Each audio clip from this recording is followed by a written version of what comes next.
Hello, ARC family, and welcome to the ARC Journey. Today I have two stories from you from West Virginia. This week with Kimberly, this weekend, when I had a chance to go down and visit, I had the opportunity to spend time with Pastor Dana Jones, the new pastor at the Kimberly Church. And it's an incredible story that I need to share with you. Pastor Bill Smith was a disciple maker, and he invested heavily in the lives of several men. And that has proved great fruit. We have seen at least two of those men that are continuing on in the Kimberly Church as elders. And the other one of the men that he poured himself into was the life of his son-in-law, John DeVincent. And John DeVincent, we perceived as being the successor of Bill Smith at the Kimberly Church, because God had revealed to the elders at Bill Smith's passing that the next pastor was coming from their congregation.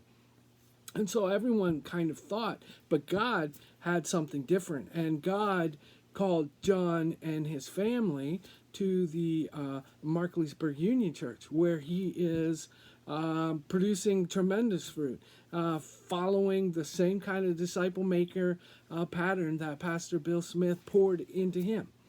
So that led us back then as to what do we do for a pastor, and the elders at the Kimberly Church were pretty adamant that God had revealed to them that their next pastor was from the congregation, and though it wasn't John DeVincent, it was someone.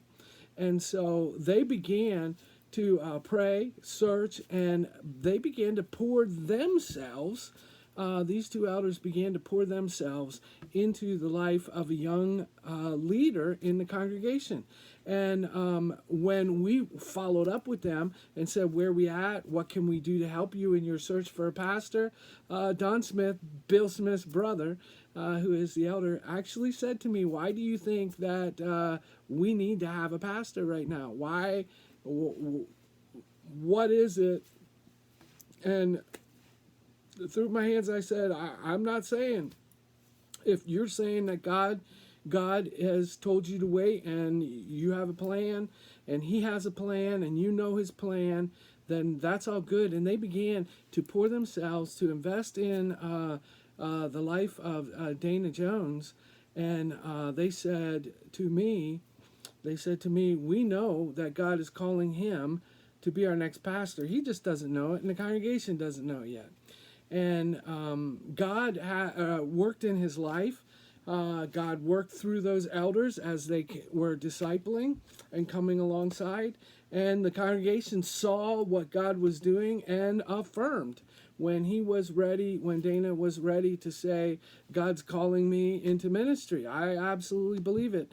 The elders were saying, we know. That's why we've been walking alongside you. And the congregation said, we absolutely see it. It is an amazing story of investing the result and the fruit of investing our lives and walking alongside someone when God is revealing to us what he is doing and showing to us just the next step to take. It's just an incredible story.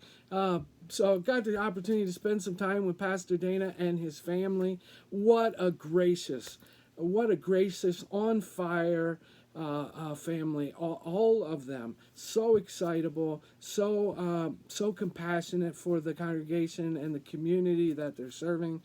God's going to do great things. Just hold on and wait for more stories that are going to be coming. It is just a great story of faithfulness and waiting on God. And doing and being faithful and diligent in disciple making. The second story comes from the Mount Tabor Church, and they celebrated on Sunday 30 years in the building since it burned down. So 30 years ago, last week, they had the fire and came back into the new building. And their recollection or their story part of their story is the incredible support that they got from the denomination, from those member churches from across the entire denomination who sent them financial support, who were praying for them, who actually physically showed up, men who physically showed up to help pound boards and pour concrete and to rebuild this whole building. And that is a story of faithfulness. And that's part of the excitement for me of being part of this Church of God family and what it means to be a part of the Church of God family. That faithfulness, the knowing that we're going to be here for each other, that it runs deeper than blood and water, because it is Jesus' blood that holds us all together.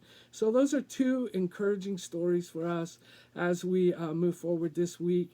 The result of our faithfulness in making disciples and what God can and will do, and the result, the faithfulness of lifting up our fellow churches, our sister churches, remembering them, coming and surrounding them, walking alongside them. So my question for you is still the same question.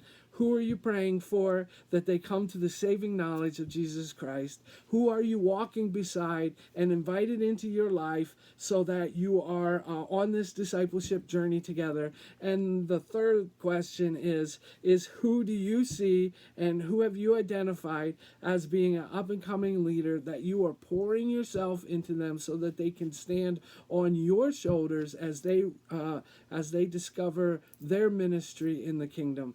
That's it. What an exciting time to be serving God, and what a great place to be doing it. It is honor and privilege to be able to serve God here. So thank you so much, and we will see you all next week.